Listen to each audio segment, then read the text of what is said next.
right, we are going to be back in the book of Psalms.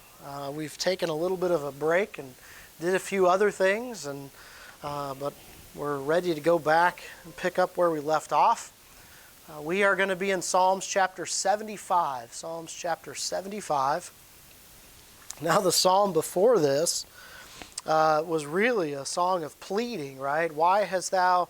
Psalm 74, if you remember, starts off, "O God, why hast thou cast us off forever? Why does thy anger smoke against the sheep of thy pasture?" And then it goes on to describe the enemies and what they were doing.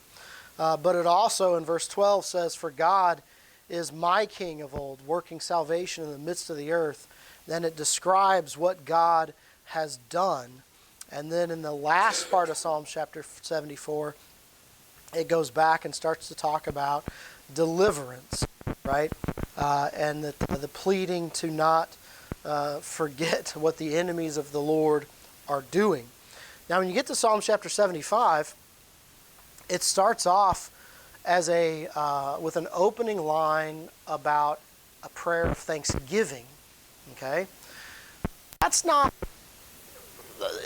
Don't take the first verse and think that this is going to be a psalm of thanksgiving. It is giving thanks to God for who He is and His wonderful works. If anything, this is really more of a psalm about righteous judgment, ruling and judging rightly.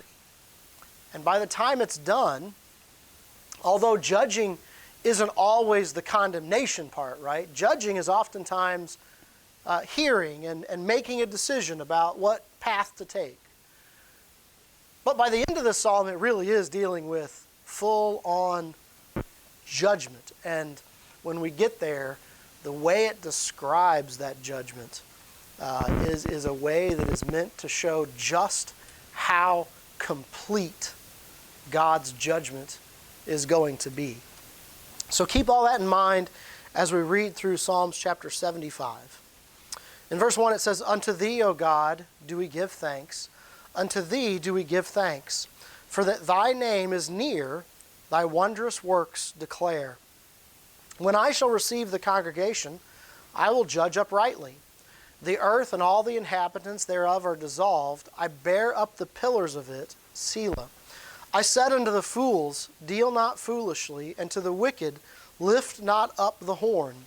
Lift not up your horn on high, speak not with a stiff neck. For promotion cometh neither from the east, nor from the west, nor from the south. But God is the judge.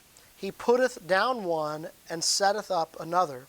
For in the hand of the Lord there is a cup, and the wine is red, it is full of mixture, and He poureth out of the same, but the dregs thereof, all the wicked of the earth shall wring them out and drink them.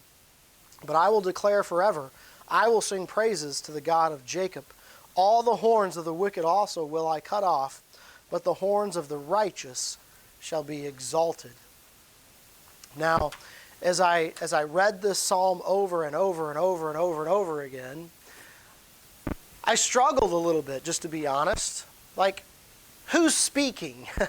Who's speaking? Is this references to a king that's coming to rule, and he's declaring how he's going to rule? Is this the Messiah talking about as he takes on the kingship and as he rules? Is this God? And I understand that Jesus is God, but you understand what I'm saying. I struggled a little bit, and so I went to this commentary and this commentary and this commentary and this commentary. And apparently I'm not the only one, because all of them had a different opinion about Psalms chapter 75, right? Some people read Psalms chapter 75, it's a song of Asaph, Asaph being a contemporary, if it's the same Asaph that is, a contemporary of David, one that David put over the singing. Now, some people say that this is a song in the time of David. Some even say that it's as David was coming to be king. Others say it's some other king, maybe Solomon coming to rule. Some people say, no, it was a different Asaph. It was actually in the time of the Babylonian captivity, and they were looking forward to the time when they were going to be set free, and they were going to be going back to Jerusalem, and there'd be a king ruling. And others say, no, this is 100% the Messiah speaking. This is talking about when he rules and reigns. And there really just wasn't a consensus that I could find as to exactly who it is. Now, I think in all of those examples, no matter which one that you tend to fall in, the principles that are taught are the same. Okay, the principles that are taught are that as the king comes to rule, he should rule righteously. He should speak against foolishness, against wickedness. And I think there is no doubt that by the time you get to the end of the chapter, it is 100% talking about God's judgment, right? So you might debate the first few verses and is this a earthly king coming to rule and reign and declaring that he's going to rule righteously, or is this the Jehovah king and he is declaring how he will judge or how he will rule? There's differences of opinion. I tend to fall into this category. I find myself this way many times when it comes to the book of Psalms. I really see a dual purpose and a dual meaning. Oftentimes when you read especially the Psalms of David, listen, there were aspects of David's life that psalm was obviously talking about as David wrote it. But we know from the New Testament, there's also some prophetic statements in there. And I tend to fall into the category of feeling like this is a little bit of both, right? This is both a picture of a king that is coming to rule and to reign and how he's going to rule. But I also see it as a picture of when the true king is going to come and rule and reign. And he can do it perfectly, whereas no one else can.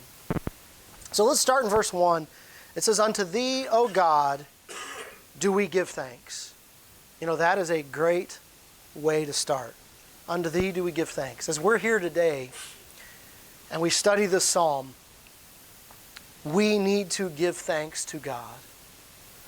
We need to give thanks to God.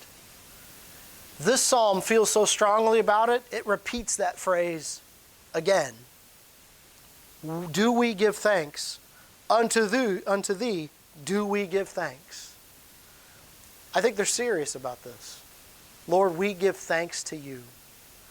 It is obvious, no matter who is talking about in the first 3 or 4 verses, the psalmist wants everyone to know that God is the one that deserves credit. God is the one that deserves glory. God is the one that deserves our thankfulness for what he does. It goes on in the last half of verse 1 as it starts to describe why they're giving thanks. It says, "For that thy name is near." Thy name is near. His power, his authority, his presence is near to them. And then they say, "For thy wondrous works declare it." As they see the working of God in their life, as they see what he has done for them, they look at that and they say, "We know you're near. Your works have declared that to us, and we want to give thanks." Whether you look at the nation of Israel and you think about the times that the Lord had delivered them, whether you look at David as an individual and you think about the times when it looked hopeless, and yet God showed that he was near to David.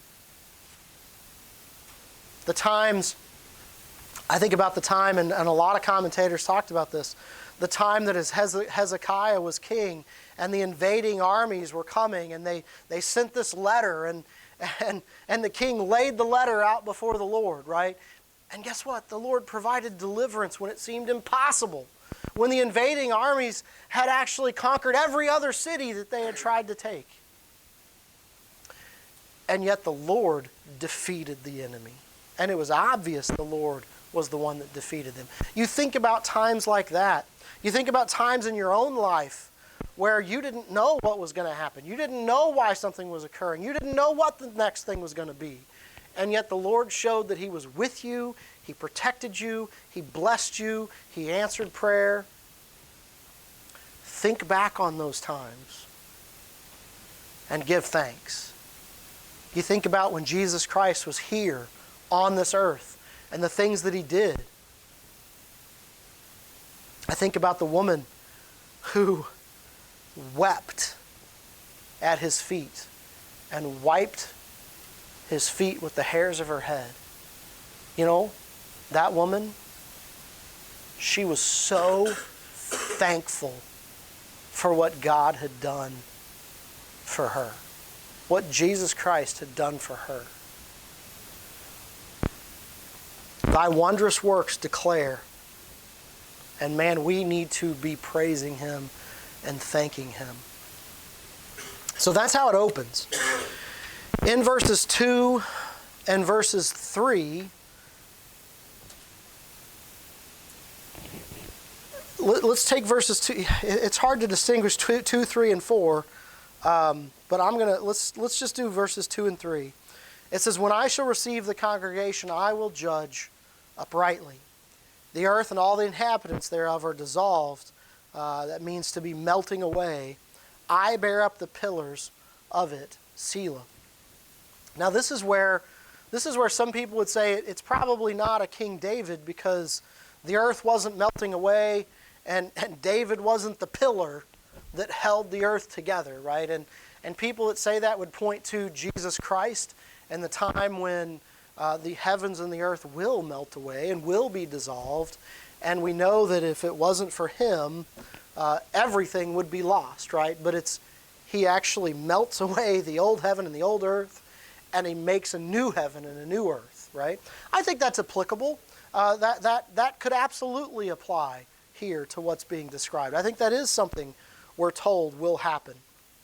I also don't have an issue with this being a David or a Solomon or a righteous king that's coming along and saying, "As the keys of the kingdom are given over to me, I am dedicated to ruling uprightly. I want to rule uprightly. And no matter what happens in this kingdom, as people start to falter and fail, I want to be the pillar that people are anchored to and the example that they need." Listen, that is a good thing for rulers and leaders to be. There is no better blessing, hardly, than to have righteous, godly rulers. And if you've read history or you've been under somebody that is not a righteous, godly ruler, you really get an appreciation for those that do rule righteously. So, listen, if this is David, if this is Solomon, if this is some other king, or even as you think about the practical application for our life, man, we should want to be like this. We should want to say, "I will judge rightly. I will judge uprightly." Listen, I look out at this group. Got a lot of parents in this group. You should want to judge uprightly. As a parent, you are in a place where you are daily judging right and wrong, trying to direct paths, trying to stem the chaos, right? As parents, man, that's a daily thing. And you should have a dedication and a desire that would be done rightly, righteously. He says in verse 4, verses 4, 5, and 6 go together. This is the ruler saying, "I said unto the fools, deal not foolishly." This ruler takes it head on. He doesn't just come along and rule and not deal with the problem, but this ruler comes along and says, "I went to the foolish and I commanded them Don't be foolish.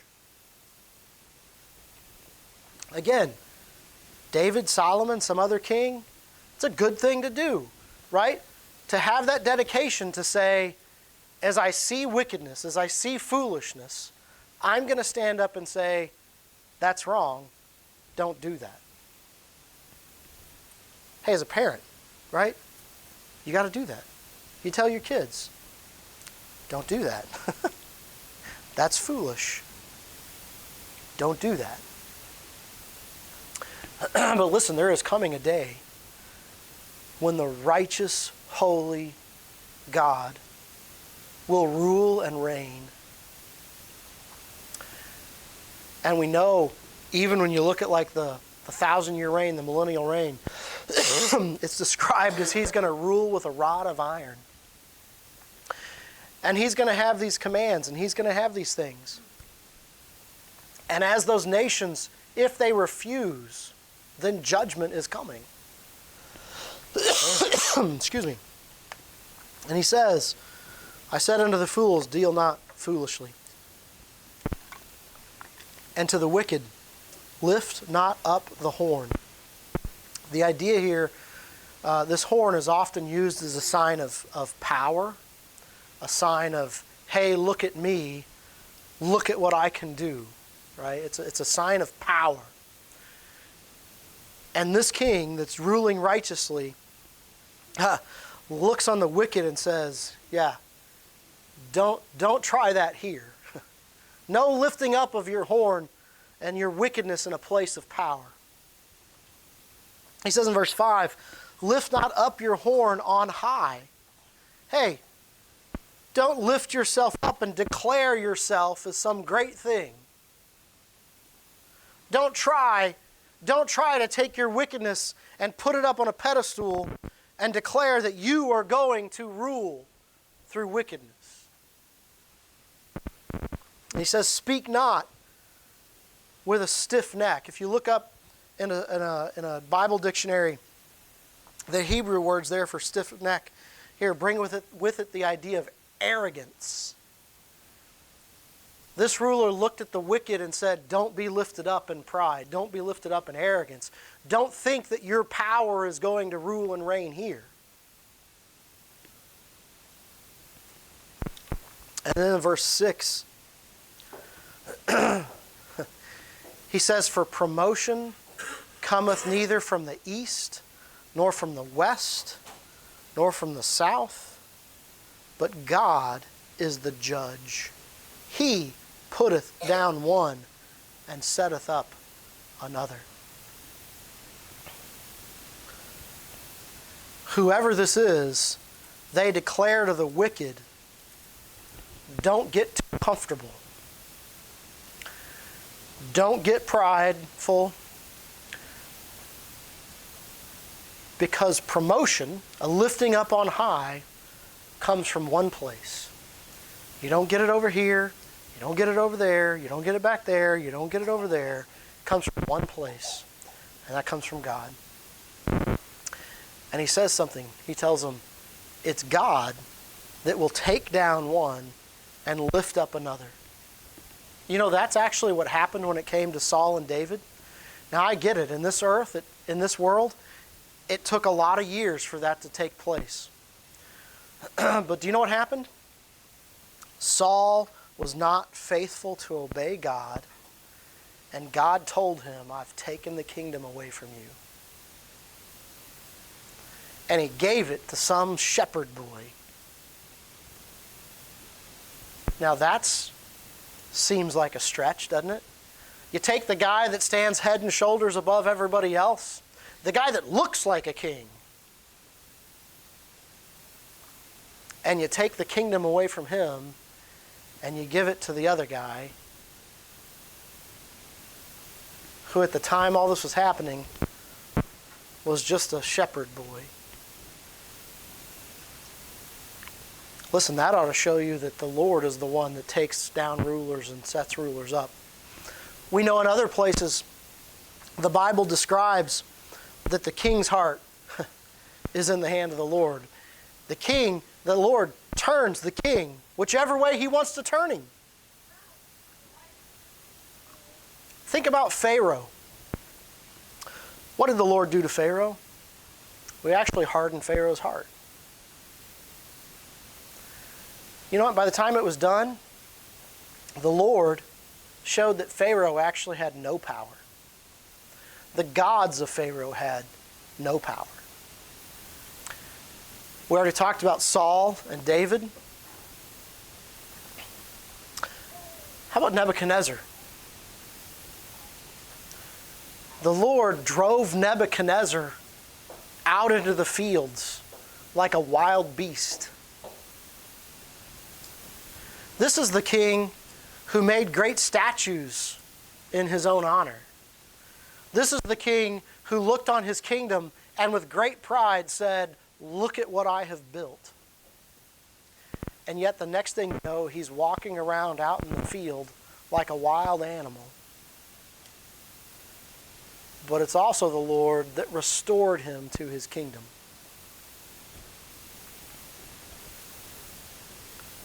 You look at the times, whether either in the New Testament or throughout history, the times where protection for the Lord's people came from unexpected sources. There's times in history where the Lord's people are given a reprieve from persecution, and it comes from a place you wouldn't have expected. The Lord can take down a kingdom, and he can set up a kingdom. The Lord, so many times in the Old Testament you see, it wasn't in the number of chariots, it wasn't in the number of horses, it wasn't in the number of the foot soldiers.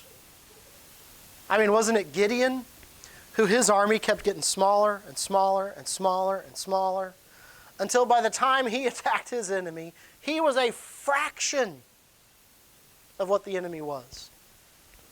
You know why that was done? That was done to show the people that this was God's deliverance, not man's.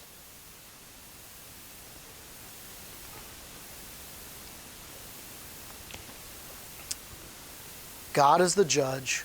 He putteth down one, and he setteth up another. You say, well, why doesn't he always take down the wicked? Listen, this is a wicked world. And there are times where the Lord has removed his restraining hand, and he allows things to occur. And sometimes what you find is that that is actually occurring so that his ultimate plan can come to be. We don't always understand why he does it the way he does it, but you do see where it goes oftentimes, and we know the promise that's coming. I think about Joseph. I mean, Joseph is a perfect picture of how this world runs sometimes, right? Is it fair that Joseph was thrown in a pit? Is it fair that Joseph was sold into slavery? Is it fair that Potiphar's wife lied about him and he ended up in jail? And yet the Lord was allowing those things to happen to position Joseph for what needed to happen. And because of what happened to Joseph, the children of Jacob were able to come into Egypt, and the Lord had almost built this incubator for them, where within the protection of Egypt, they were going to grow and grow and grow and grow until they were a mighty nation. But then it came time to leave. But you know, when you have generations and generations and generations of people that have grown up in Egypt, I really wonder, and this is just my own speculation, I really wonder how willingly they would have been to leave if it hadn't been for the fact that persecution came. Right? They had everything they needed. And then persecution came.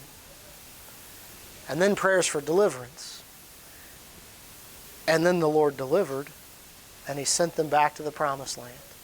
Now for us, sometimes that doesn't make sense. Why didn't he just keep them in Israel the whole time? Why didn't they become a mighty nation there? Right? And the Lord has his plans and his purposes for that. And some of that plan and purpose is the type and the shadow of the redemption story. So even in this big thing where he's moving in individuals that then turns into moving with major nations, he's also then showing us, hey, by the way, it's through the Exodus that we get this concept of a Passover lamb. You see what I'm saying? We don't always understand it, but God knows what he's doing, even when wicked people rule and reign in this world. God knows what he's doing. And a good reminder comes in verse 8. When it reminds us that he will eventually take down and set up the kingdoms that he wants. But in verse 8, we see this really powerful description of God's judgment. And by the way, this is not the only place these words are used. You know, as we've been going through the New Testament, we're actually talking about and quoting, how does the New Testament quote the Old Testament? Did you know the Old Testament quotes itself sometimes? One prophet will quote the Psalms, or the Psalms might quote something from Samuel, right? The Old Testament has places where one prophet quotes somebody else. This is actually a place where that occurs. Verse 8 says this, "For in the hand of the Lord there is a cup, and the wine is red." Now that in and of itself we may not associate a whole lot with. But if you've studied the Bible as a whole, you'll find that the cup and the wine being red are actually a sign of God's wrath and God's judgment. It says it is full of mixture. This is a wine that's got a lot of stuff mixed up in it. It's powerful. It's a powerful mixture, right? And he poureth out of the same. This is the picture of this powerful mixture of wine that represents God's wrath, and it's starting to be poured out. Now, poured out doesn't mean done away with. Poured out means judgment is being executed. But it doesn't just talk about the fact that this wine is going to be poured out and there are going to be those that drink of God's wrath and judgment. It actually says, but the dregs thereof, that's the stuff down at the bottom, the stuff that's a little more solid, that stuff that's kind of collected at the bottom. You ever drink something and down at the bottom, this is a dumb example compared to this, but it's what I think of, right? You ever make hot chocolate, right, and you don't stir it up real good, and when you get down to the bottom, like it's really thick and there's stuff down. That's kind of like describing this, like that stuff that's settled down into the bottom. Not only is these people going to be drinking of the wrath of God, but down there at the bottom where those dregs are, the wicked of the earth shall wring them out and drink them. This idea of them being wrung out is like to suck out the last moisture that's there, right? I mean, it is like we take that thing and we wring it and we wring it and we wring it and we suck out every aspect of it. You get the idea that God's judgment is going to be poured out to the final drop. That's how it describes God's wrath on the wicked. Now, I want to read for you before we cover these last couple of verses. There's a few places. There's actually, I'm not going to hit it. There's a couple places in Jeremiah that say almost the same thing. I think the closest to this, it's almost word for word, is in Isaiah chapter 57. Let's see if we can pull that up here. Make sure I got this right reference. Isaiah 57.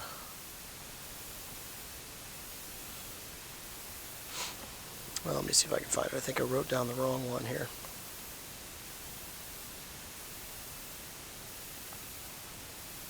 51, Isaiah 51. Isaiah chapter 51. Now this is an interesting chapter. In a lot of ways, it's actually dealing with the Lord coming back and comforting his people. But as it gets there, it's going to describe a lot of the stuff that they've went through or are going to go through. If you pick up in verse 17, this is kind of looking backwards at some stuff. It says, "Awake, awake, stand up, O Jerusalem, which has drunk at the hand of the Lord of the cup of his fury. Thou hast drunken the dregs of the cup of trembling and wrung them out." Again, you get that picture of they have suffered the wrath of God, the fury of God's wrath. And you think about the judgment that came on them, and honestly, at this point, judgment that was still going to be coming. And he says, it's like you've dranken of the Lord's cup, and you took the dregs and you drained them dry. Right? God's judgment being poured out on them. It says, "There is none to guide her among all the sons whom she hath brought forth. Neither is there any that taketh her up by the hand of all the sons that she brought up. These two things are come unto thee. Who shall be sorry for thee? Desolation and destruction, and the famine and the sword. By whom shall I comfort thee? Thy sons have fainted. They lie at the head of all the streets as a wild bull in a net. They are full of the fury of the Lord, the rebuke of thy God. Therefore hear now this, thou afflicted and drunken, but not with wine. Thus saith thy Lord, the Lord, and thy God, that pleadeth the cause of his people. Behold, I have taken out of thine hand the cup of trembling, even the dregs of the cup of my fury. Thou shalt no more drink it again, but I will put it into the hand of them that afflicted thee, which have said to thy soul, Bow down, that we may go over, and that thou hast laid thy body as the ground and as the street to them that went over." This here is a picture of, you see, that they have been drinking of the fury of God's cup. But he says, I'm going to reach out and I'm going to take that cup out of your hands. I'm going to take those dregs away from you. That's a picture of God's judgment ending for them. And he says, instead, I'm going to take that cup of my wrath, of my fury, and those dregs, and I'm going to give it to those who were persecuting you. Right? Very, very similar wording to what you saw in Psalm chapter 75. And again, that picture of God's judgment. And one day that judgment will come on the unbelieving world. Right? Matter of fact, I personally believe that in Revelations it alludes to this. As I've been preparing for the rest of the New Testament, and we've been going through how the New Testament quotes the Old Testament, Revelations is going to be a little tricky. Revelations is tricky to begin with. But it's interesting to me. What I'm finding as I look ahead a little bit at Revelations, very few, very, very few direct quotes of the Old Testament. You say, what? But probably more paraphrases, more references to Old Testament than any other book. If you go and try to find a lot of direct quotes, there's not going to be a lot. But if you find verses that refer back to an Old Testament passage, Revelations probably has more than about any other book. I mean, it is packed with references back to Old Testament examples. And so, what I want you to take notice of here in Revelations chapter 14, I'll start, and there's really not a great place to start here in the middle. We'll start in verse 6. It says, "And I saw another angel fly in the midst of heaven, having the everlasting gospel to preach unto them that dwell on the earth, and to every nation and kindred and tongue and people, saying with a loud voice, Fear God and give glory to him, for the hour of his judgment is come, and worship him that made heaven and earth and the sea and the fountains of waters. And there followed another angel, saying, Babylon is fallen, that great city, because she made all nations drink of the wine of the wrath of her fornication.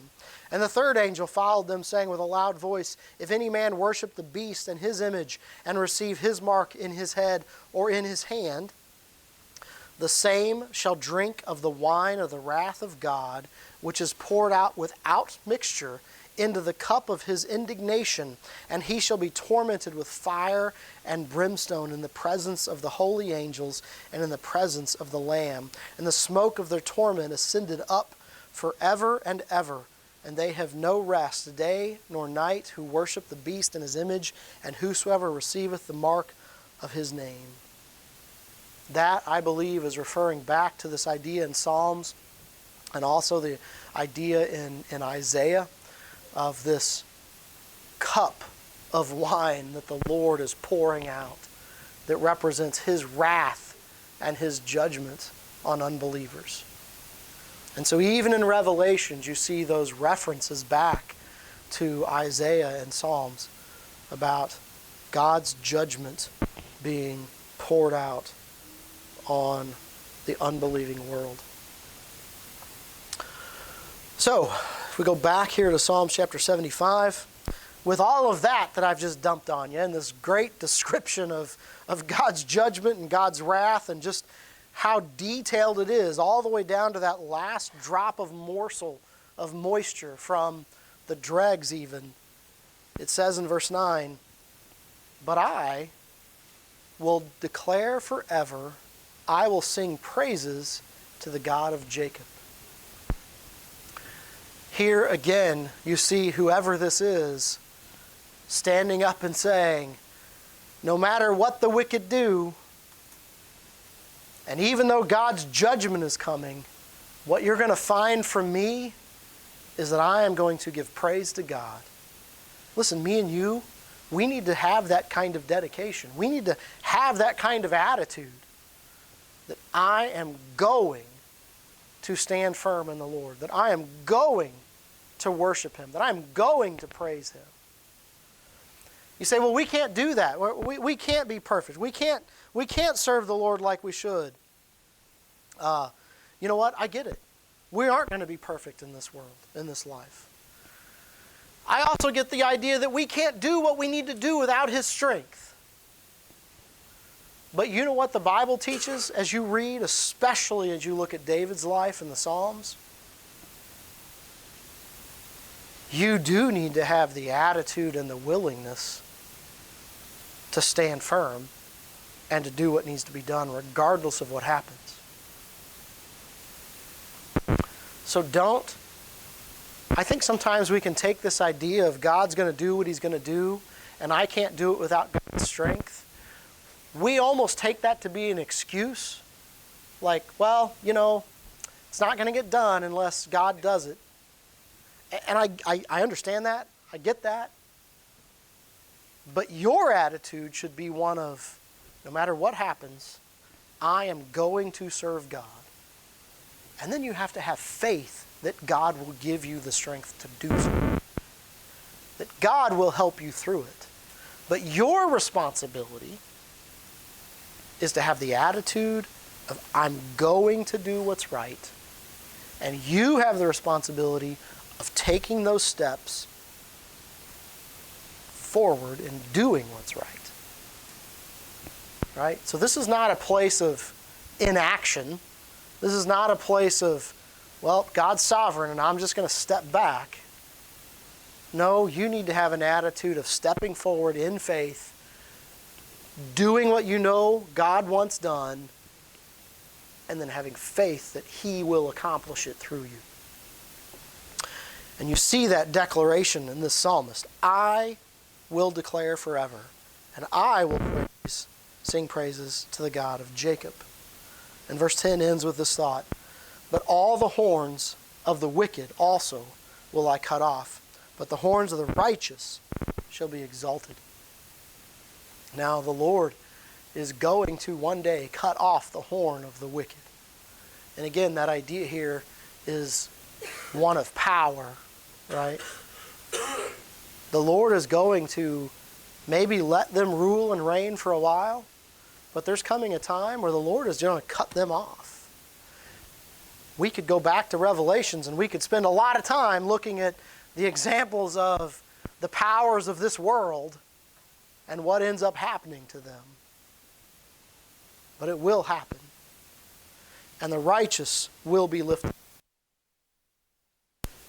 Again, if this psalm is truly 100% just talking about the Lord and how He rules and reigns, then I think all of that fits perfectly. But even if you're looking at this being a David or a Solomon or somebody saying this, you still have to respect the attitude, right? While I'm ruling and reigning, I will not let foolishness, I will not let wickedness have power. My plan is to cut off the foolish, to cut off the wicked, to make sure they don't have power. Because I want the Lord and His ways to rule and to reign. Now, it is sad, if you think about a Solomon, in a lot of ways, a Solomon started that way, right? Solomon seemed dedicated to the things of God. He was a wise man. He did want to do what was right. He did start out in a path that was serving the Lord. And he did get rid of a lot of wickedness in the kingdom. Unfortunately, by the time it was done, he had married all these women that served other gods, and he got to the point where he actually let them start to worship God, their gods, their way in the land of the Lord. And it didn't turn out so good. So listen, be vigilant. Be vigilant. I've given the example a couple times of parents, right? You may never rule a kingdom. Not in the way we think of it. But as a parent, listen, you do rule and reign.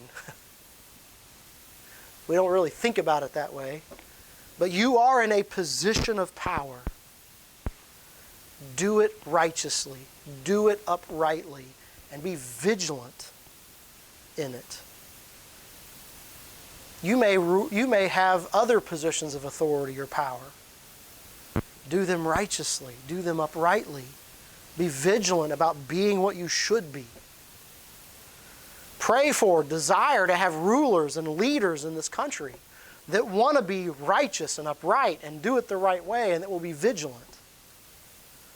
But no matter what happens in this world, know that we do look ahead to a time when the one that rules and reigns will truly do it perfectly. And listen, that should be a great encouragement to us, that no matter what happens here, there is coming a time where the perfect King will rule and reign. And you can guarantee in that time, all wickedness will be cut off. As Brother Philip talked this morning in Sunday school about, we don't understand what it was like to be Adam, right?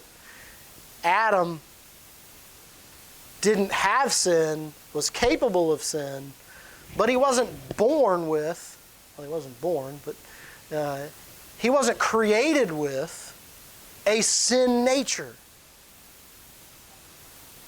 You know, we will one day experience what it's like to live a life without having a sin nature. That's amazing to think about. So thankful for that promise. And one day, like I said, we will have a king who rules and reigns perfectly. Keeps all wickedness away from us, keeps all evil out. And because there's no wickedness, because there's no evil, because there's no sin, there's also no death and no sorrow and no pain. That's the promise we have to look forward to. All right, we're going to go ahead and end there.